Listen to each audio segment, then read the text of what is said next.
बाजार की नई शर्त, new bet of Pakistan stock exchange, inside trading की तहकीकात की शुरुआत हो चुकी। हमारे बाजार के साथियों, मैं मोहम्मद नईम और आप देख रहे हैं सफर सिक्योरिटीज प्राइवेट लिमिटेड को। दोबारा से आपको खुशामदीद कहेंगे अपने अहम प्रोग्राम में।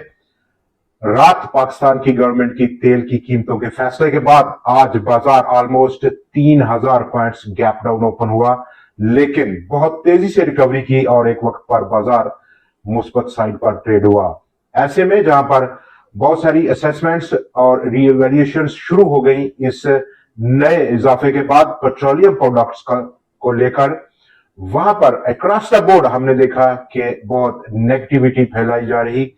कितना इन्फ्लेशन बढ़ेगा, क्या हालात होंगे, कारोबार ठप हो जाएगा, अक्रॉस द बोर्ड आपने मीडिया में देख लिया।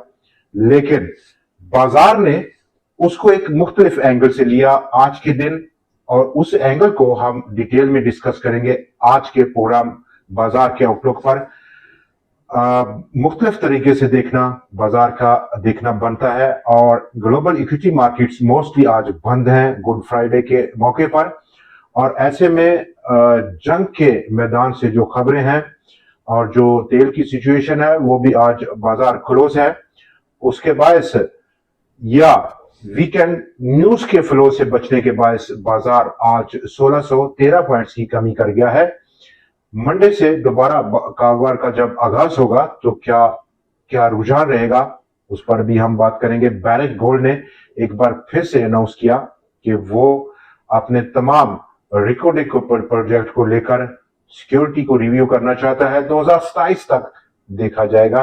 और ऐसे में इंटरनेशनल मॉनेटरी फंड ने पाकिस्तान के मरकजी बैंक पर जोर दिया कि आप जिस रेशो से अफरातज़र बढ़ रही है उस रेशो से अपनी मॉनेटरी पॉलिसी को टाइट करें और तेजी से इस पर अमल करना होगा, देर ना करें।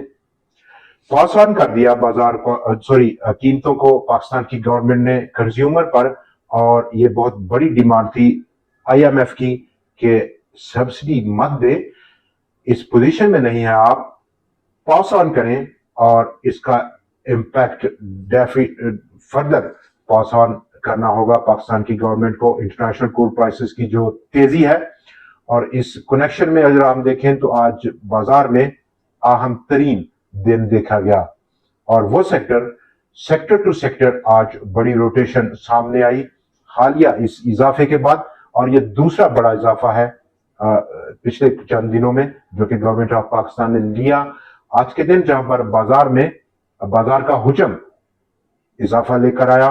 कल के मुकाबले में डे ऑन डे बेसिस पर 36% का इजाफा, 58 करोड़ शेयर से ज्यादा का कारोबार, 43 करोड़ शेयर के मुकाबले में मालियत में भी इजाफा, और उसके बाद नंबर ऑफ ट्रेड्स में भी इजाफा देखा गया। गो कि आज आखिरी दिन था हफ्ते का, वीकेंड सेशन था, लेकिन नंबर ऑफ ट्रेड्स में, वॉल्यूम्स में इजाफा, और उसके साथ साथ नंबर ऑफ ट्रेडेड स्टॉक्स में भी इजाफा देखा गया। अक्रॉस द बोर्ड आज इजाफा देखा गया, और ये इजाफा हमें ये बता रहा है कि मार्केट में अब डायरेक्शन चेंज हो रही है, री इवेल्युएशन हो रही हैं, आउटलुक बदल रहा है। और इस बदलती आउटलुक में जहां पर हम देख सकते हैं कि बाजार मजमूई तौर पर जो कि आज के 1613 पॉइंट्स की बदौलत वीक ऑन वीक बेसिस पर 1308 पॉइंट्स की कमी कर गया। गो कि पिछले 4 दिनों में बाजार हफ्तावार बुनियादों पर मुस्बत साइड पर बंद होने की कोशिश थी उसकी, लेकिन आज की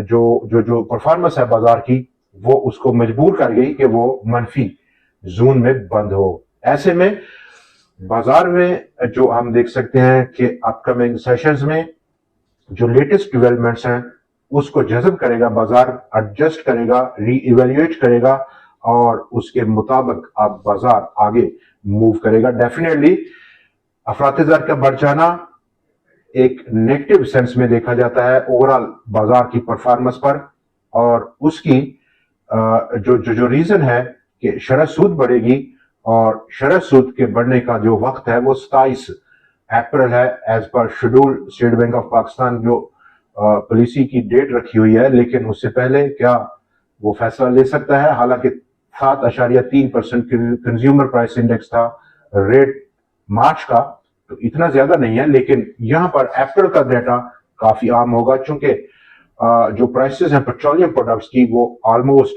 डबल हो चुकी हैं फरवरी से अब तक के लिए। अगर हम देखें तो अक्रॉस द बोर्ड तमाम जो चेन है इंडस्ट्री की, इकोनॉमिक चेन है, वो डिस्टर्ब होती है जब पेट्रोलियम प्राइसेस बढ़ती हैं।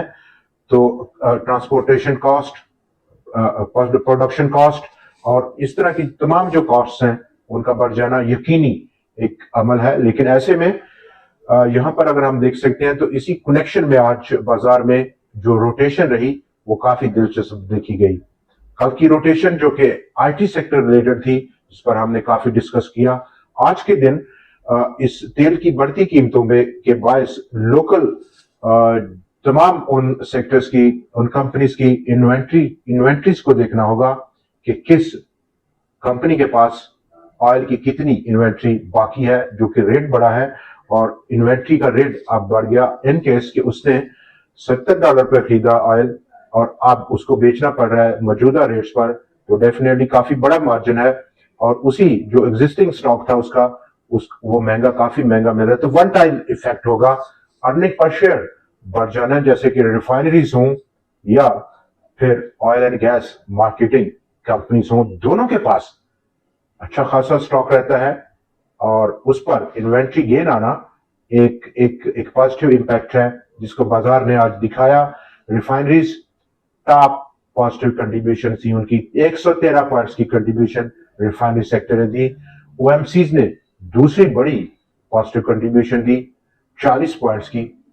इसके साथ साथ ईएनपी सेक्टर, उसने 21 पॉइंट्स की आज पॉजिटिव कंट्रीब्यूशन दी है।